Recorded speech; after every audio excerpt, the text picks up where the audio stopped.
Hi, this is Miss Nicholas again. First of all, excuse the sound of this voice. I've got some of this sinusy crud going on, but if you'll bear with me for a little bit, I want to talk to you today about capillaries.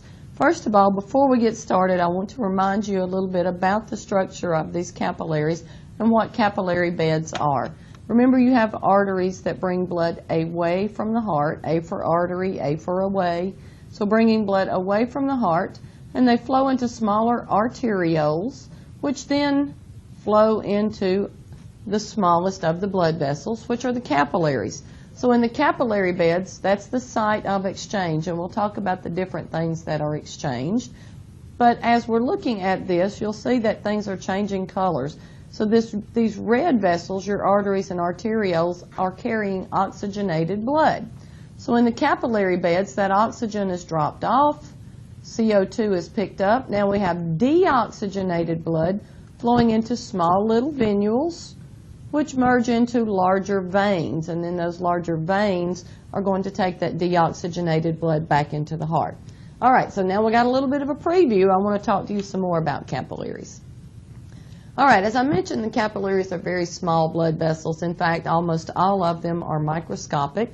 They have very, very thin walls that are typically only one cell thick. They also can be very, very small in that they only allow one erythrocyte to pass through at a time. So some of these are tiny little vessels that just allow that one cell to squeeze through, sort of like Fat Man Squeeze at Lookout Mountain. Now this is important that these these walls are very thin because they allow for things to be exchanged across the membranes. So we talked briefly when we first started about oxygen and carbon dioxide. So the exchange of gases across the capillary walls. We take that oxygenated blood out to body cells and drop off that oxygen so that we've got sufficient oxygen to make ATP. Well, in the process of doing that, we are going to be creating CO2, so that CO2 is going to escape from body cells across the capillary walls and into the bloodstream. So we're truly exchanging gases, dropping off that oxygen, picking up that CO2 when we're out in body tissues. Now just the opposite action is going to occur when we're in the lungs. We breathe oxygen in, so oxygen diffuses from the tiny little alveolar sacs that are going to be found in the lungs into the capillary beds. That CO2 diffuses from the blood into the alveolar sacs, and then we exhale it. We also, when we eat, of course, we're going to be breaking down our foods and getting it into those smallest little pieces known as nutrients.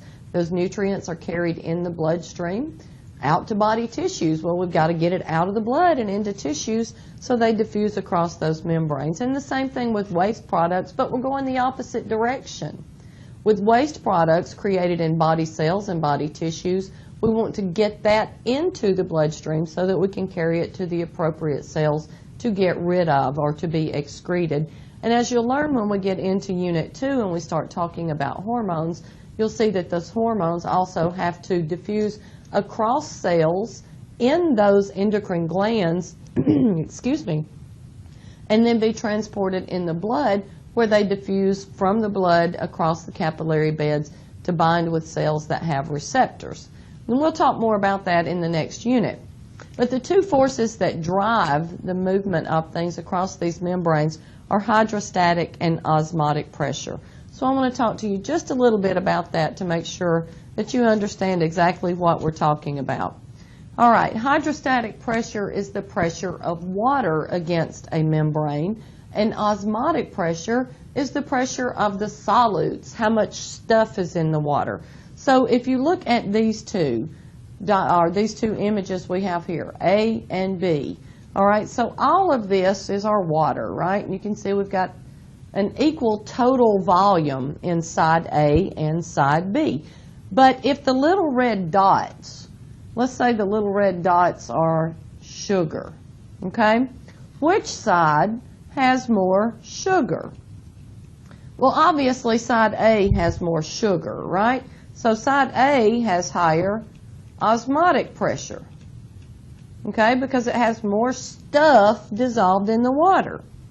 All right, osmotic pressure means that there's more stuff. All right, hydrostatic pressure, the side that has the most water has the highest hydrostatic pressure. So side B has higher hydrostatic pressure. All right, now that we've got just the terminology, let's talk about how these things cause movement across the membrane. All right, so this is going to be our semi-permeable membrane, okay? Now here we have a semi-permeable membrane. Now remember, your body cells are made of semi-permeable membranes, which means that some things get across and some things don't. Well, water gets across those membranes because of hydrostatic pressure and osmotic pressure. Hydrostatic pressure is going to push water from where there's more water to where there's less. So if you look at these two diagrams again, side B has higher hydrostatic pressure. So it's going to push water from side B to side A. So water is leaving B and going to A. Now side A has higher osmotic pressure. Osmotic pressure sucks. So it's going to suck water from where there is lower osmotic pressure to where there's higher osmotic pressure. So side A is sucking water from side B. So these two forces work together to move liquid, to move water across body cells. This is how things are moved across osmotic pressure, or moved across those capillary beds.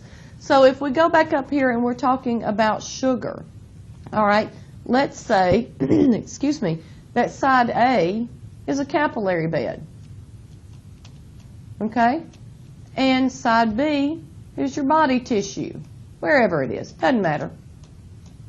All right, so which side has more water right now? We've got a whole lot of sugar dissolved in our bloodstream, very little sugar in our body tissues, so there's more water here in body tissues, so water's going to move from body tissues into the bloodstream and vice versa, okay? If you have more water in your capillary beds than in your body tissues, then water is going to move out of the capillary beds into body tissues and cause edema. All right, so now let's talk about the different types of capillaries. We have continuous capillaries, which are the least leaky of all the capillaries, which means that fewer things leave across the capillary membranes. Okay, so you're going to find these in areas where you don't want a lot of movement of fluids and molecules from the blood into the surrounding tissues. So you've got these tight junctions. If you look, there's very little space here between these cells, so very little is going to leak out. So you find these in areas such as the skin and the muscles where you don't want a lot of fluids leaking out and causing edema. You also find these in the blood-brain barrier. The blood-brain barrier, with those really tight junctions between cells, prevents things from leaking from the blood into the brain. Of course, you know how important the brain is because of Unit 4 in 201, right? So you don't want all of these things being able to leak from the blood because, face it, we take a lot of things into our body we don't necessarily need getting into our brain. But some drugs and small molecules do leak across, and thank goodness oxygen does, right? All right, the next one we want to talk about are the fenestrated. Fenestra means window. Okay, so these capillary beds are going to be leaky, and you can see there are holes all in these capillaries. So the way to remember fenestrated, and it's a tongue twister, but fluid flows freely across the fenestrated capillaries. So you're going to find these in areas where you need a lot of absorption or filtration, such as the intestines, so that food can get into the bloodstream. From the intestines into the bloodstream and out to the body. You're going to find these in endocrine glands where your hormones can leave those cells, get into the capillary beds, and in the kidneys, of course, where the primary function of the kidneys is going to be to filter the blood. So we've got to be able to get fluids freely across those membranes. And then we have the most leaky of all, which are the sinusoid. Okay, so the sinusoid have very few tight junctions. You see there's lots of spaces between the cells. You have big old monster holes. All right, so this is going to allow for large molecules to cross from the bloodstream into the tissues. Also allows for macrophages to escape from the blood out into the tissues to clean up debris and infection. So you find these in areas such as the bone marrow, the liver, and the spleen. So you've got these big, large molecules that are going to be leaving the bloodstream and getting into tissues. All right. Okay, so let's talk now about two important parts of the capillary bed. We have the vascular shunt, which is a connection between the arteriole and the venule. It's a shortcut, just a quick run from the arteriole to the venule and get blood out somewhere else. The true capillaries are all that massive network of blood vessels that are between the arteriole and the venule and allows for all of that exchange to occur. Now let's look at an image that helps to explain this a little bit better. All right, so we've got our artery coming up and then our arteriole. Okay, this is a vascular shunt. So we have precapillary sphincters. Remember, a sphincter is something that closes off, so it's a muscle that contracts. When your precapillary sphincters close, the blood can't get out here into this area and this area, which is the true capillary bed. Now remember, it's in that true capillary bed where we have all the exchange. So this blood is being shunted quickly across there from the arteriole into the vein and then out to areas in the body. Take it somewhere else. Don't do all the exchange in that tissue. Now up here in image A, we have all the precapillary sphincters open, so the blood goes everywhere and all out into that capillary bed where all those molecules, the oxygen, the nutrients, the hormones are all diffusing out into body tissues. Now, when might this happen? Let's think about an adrenaline rush. All right, say that you're walking through the woods and you come across that bear and you've got the fight or flight instinct that happens. So what happens? Your body is flooded with adrenaline. That adrenaline is going to cause precapillary sphincters to close in the body areas you don't need. Now, what areas do you not need to be functioning when you're trying to either run away from that bear or fight that bear? Well, you don't need your kidneys to be filtering urine. You don't need your digestive system to be working at top speed, right? Don't need to have to stop and pee or poop if you're going to fight a bear.